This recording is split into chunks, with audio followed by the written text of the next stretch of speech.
multi-million dollar, possibly multi-billion dollar when you look at network news and national cable networks and all that. We're talking about lots of money at stake here. And to save on your bottom line, you're hiring all these young cub reporters who are not seasoned, but have dreams of breaking the hot story and becoming famous. People out there, you see them all the time. You know, I'm not going to name names, but you think you know who they are. The people who want to make the story more about themselves than about the story itself, or the reporting of the story, or to have the credibility built up over time. You know, they want that quick fix. Just like everybody else in this world, in this fast food world, right? So you have a lower quality of journalist that's trying to emulate those who made it big, quote unquote, by using anonymous sources. And again, you can't question them because they'll say journalistic integrity forbids them from revealing their source. And then you get to hear that, you know, they trust the source, so you should trust them, but they haven't built up the relationship, they haven't invested in their own credibility, and what we end up having, folks, is a crisis of confidence when it comes to media reporting, especially when it comes to Donald Trump, because let's face it, the credibility of media in general is shot since the election. Not only did they get the election results wrong, but it has come out through WikiLeaks and, you know, Podesta emails and, you know, mea culpas from the New York Times that they haven't been as honest and forthcoming as they should be. There's such an incestuous relationship between liberalism and media, especially when you match up people who are married, who are in government, versus who are reporting, who used to work in government that are now chief correspondents and running bureaus of major news outlets. I'm looking right at you, George Stephanopoulos. It's all so incestuous that how can it not be skewed a certain way? Intentionally or unintentionally? I tend to believe intentionally, but hey, that's just me. You know what, folks? I need a quick break here.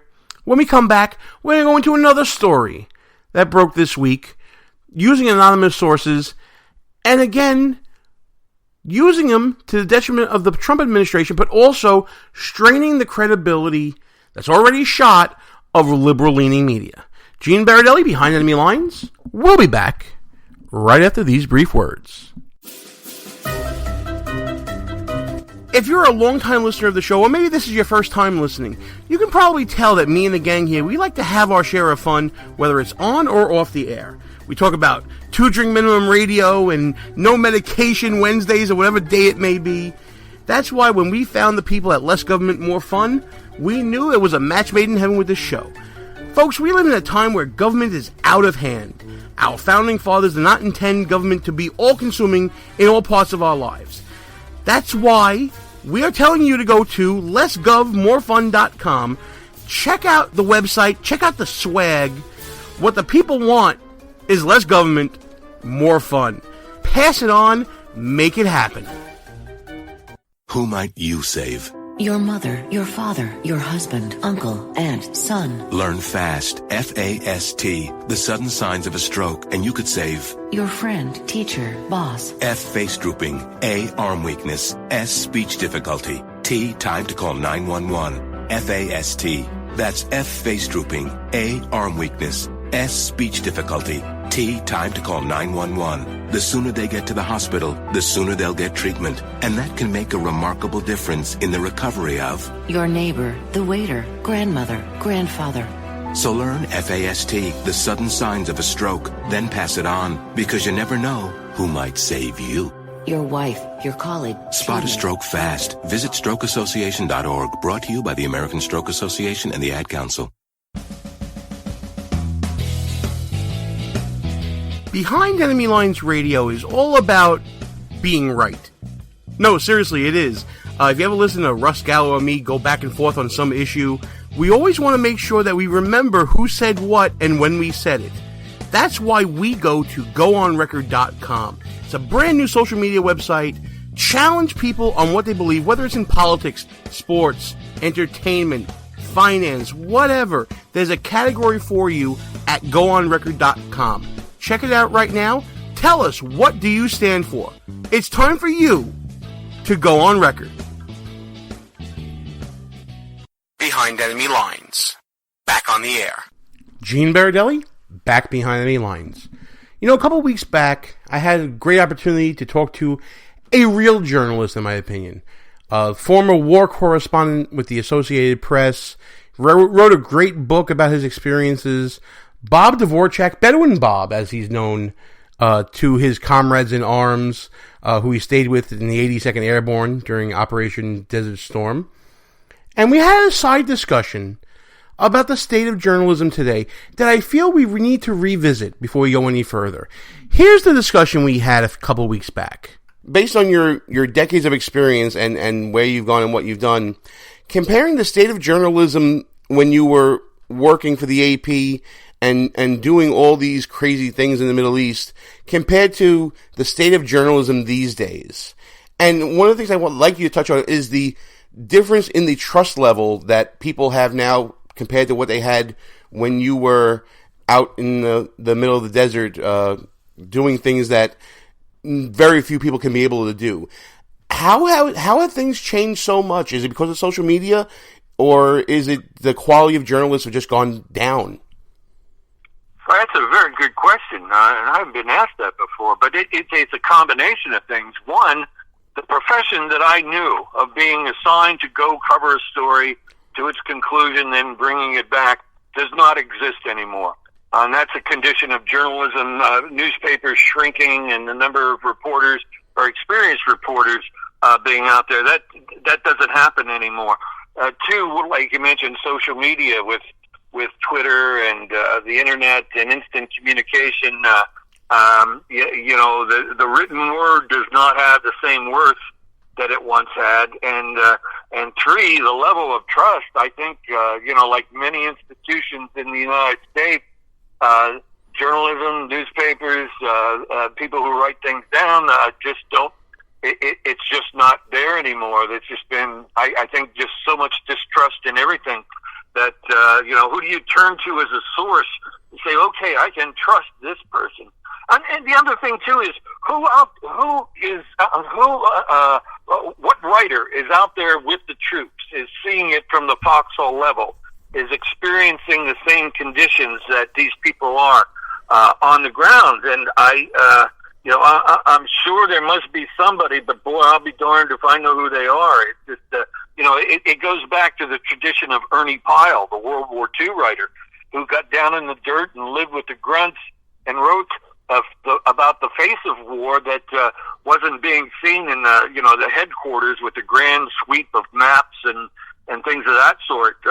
You get a different perspective when you put yourself in their combat boots. I can tell you that. Do you think that journalists are too worried about becoming famous themselves than they are about reporting the story? Yeah. Well, anybody. See, my job in 50 years was to keep myself out of a story. I mean, I never inject myself in. I mean, as a writer, there are ways to do that without calling attention to yourself. But now it's, I don't think that's possible anymore.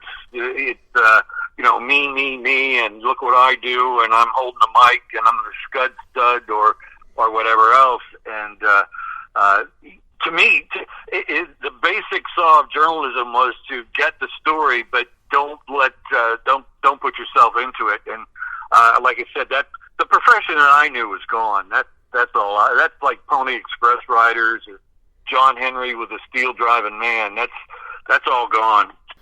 Now, the reason I bring this clip up, Bob's absolutely right. Journalism is dead. When he was taught to get the story and not become the story, that's now become the opposite. Because media is big money now. It's star building.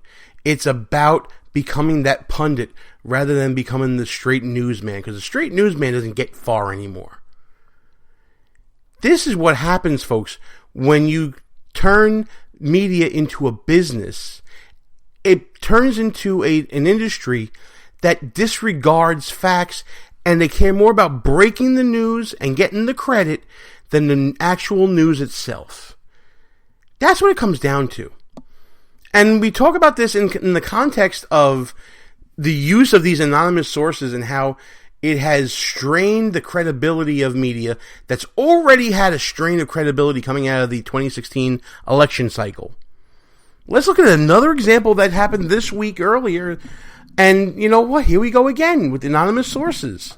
We have the New York Times, quote-unquote, breaking a story, talking about how a memo exists that was written by former FBI Director Comey that details a conversation between himself and Donald Trump when they were alone together in the White House, in which Donald Trump is seen to be seemingly asking for leniency, or at worst, looking to interfere in the investigation of the FBI about General Flynn and his involvement with Russia. Here we go again. It sounds like a damning story when you first talk about it, right? The way I laid it out seems pretty damning. But the devil's in the details, folks. And here we go again with anonymous sources. This memo that is said to exist, the New York Times didn't even see it. The New York Times didn't even read it. The writer of the story is relying on, guess it, anonymous sources who claim that this exists and then read certain portions of it to the reporter. I swear, folks, if this wasn't true, I wouldn't know what to believe. Here's the actual quote in the story of what they said.